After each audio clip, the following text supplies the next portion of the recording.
الحمد لله رب العالمين والصلاة والسلام على سيد المرسلين اما بعد فاعوذ بالله من الشیطان الرجیم بسم اللہ الرحمن الرحیم۔ سیرت مصطفیٰ صلی اللہ تعالی علیہ وآلہ وسلم کی قسط نمبر 6 میں خوش آمدید۔ حضور صلی اللہ تعالی علیہ وآلہ وسلم کا بچپن، ولادت باسعادت۔ حضور اقدس صلی اللہ تعالی علیہ وآلہ وسلم کی تاریخ پیدائش میں اختلاف ہے، مگر قول مشہور یہی ہے کہ واقعہ سابق فیل سے 55 دن کے بعد 12 ربیع الاول بمطابق 20 اپریل 571 ہجری عیسوی ولادت باسعادت کی تاریخ ہے۔ اہل مکہ کا بھی اسی عمل درآمد ہے کہ وہ لوگ 12 ربیع اول کو ہی آشیانہ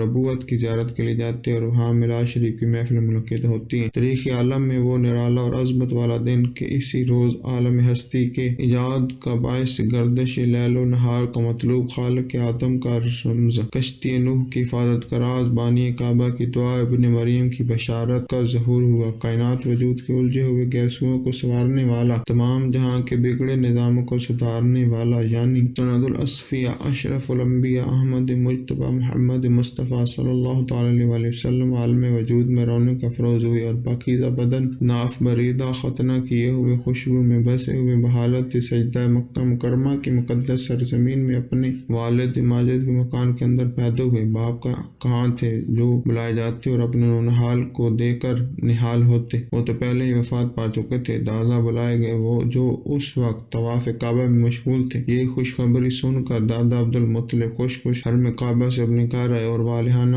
جوش محبت میں اپنے پوتے کو کلیجے سے لگا لیا۔ پھر کعبہ میں لے جا کر خیر و برکت کی دعا مانگی، محمد نام رکھا۔ آپ صلی اللہ تعالی علیہ وآلہ وسلم کے چچا ابو لہب کی لونڈی سویبہ خوشی میں دوڑتی ہوئی گئی اور ابو لہب کو بھتیجا پیدا ہونے کی خوشخبری دی تو اس نے اسی خوشی میں شہادت کی انگلی کے اشارے سے سویبیہ کو آزاد کر دیا، جس کا ثمر ابو لہب کو یہ ملا کہ اس کی موت کے بعد اس کے گھر والوں نے اس کو خواب میں دیکھا اور حال پوچھا تو اس نے اپنی انگلی اٹھا کر یہ کہا کہ تم لوگوں سے جدا ہونے کے بعد مجھے کچھ کھانے پینے کو نہیں ملا، بجائے اس کے کہ سویبہ کو آزاد کرنے کے سبب سے اس انگلی کے ذریعے کچھ پانی پلا دیا جاتا ہے۔ اس موقع پر شیخ عبدالحق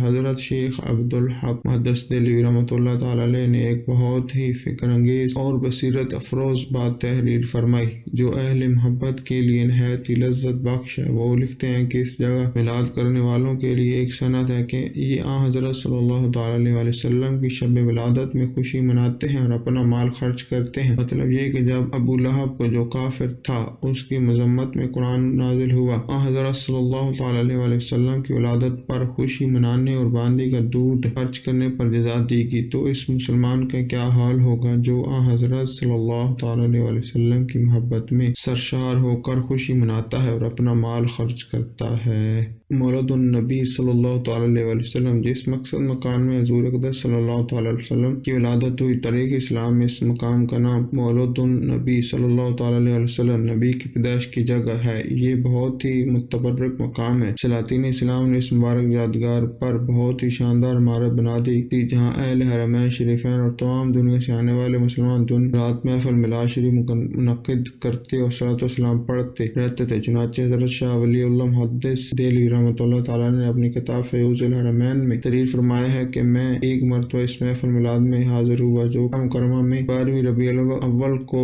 مولد النبی صلی اللہ تعالی علیہ وآلہ وسلم میں منعقد ہوئی تھی۔ جس وقت ولادت کا ذکر پڑھا جا رہا تو میں نے دیکھا کہ یکبارگی اس مجلس سے کچھ انوار بلند ہوئے۔ میں نے ان انوار پر غور کیا تو معلوم ہوا کہ وہ رحمت الہی اور ان فرشتوں کے انوار تھے جو ایسی محفلوں میں حاضر ہوا کرتے ہیں۔ جب حجاز پر نجدی حکومت کا تسلط ہوا تو مقابر جنت المعلی و جنت البقیع کے گنبدوں کے ساتھ ساتھ نجدی حکومت نے اس مقدس یادگار کو بھی توڑ پھوڑ کر مسمار کر دیا اور برسوں یہ مبارک مقام ویران پڑا رہا۔ مگر میں جب جون 1959 میں اس مرکز خیر برکت کی زیارت کے لیے حاضر ہوا تو میں نے اس جگہ ایک چھوٹی سی بلڈنگ دیکھی جو مقفل تھی۔ بعض عربوں نے بتایا کہ اب اس بلڈنگ میں ایک مختصر سی لائبریری اور ایک چھوٹا سا مکتب ہے۔ اب اس جگہ نہ میلاد شریف ہو سکتا ہے نہ صلاۃ و سلام پڑھنے کی اجازت ہے۔ میں نے اپنے ساتھیوں کے ساتھ بلڈنگ سے کچھ دور کھڑے ہو کر چپکے صلاۃ و سلام پڑھا اور مجھ پر ایسی رقت طاری ہوئی کہ میں کچھ دیر تک روتا رہا۔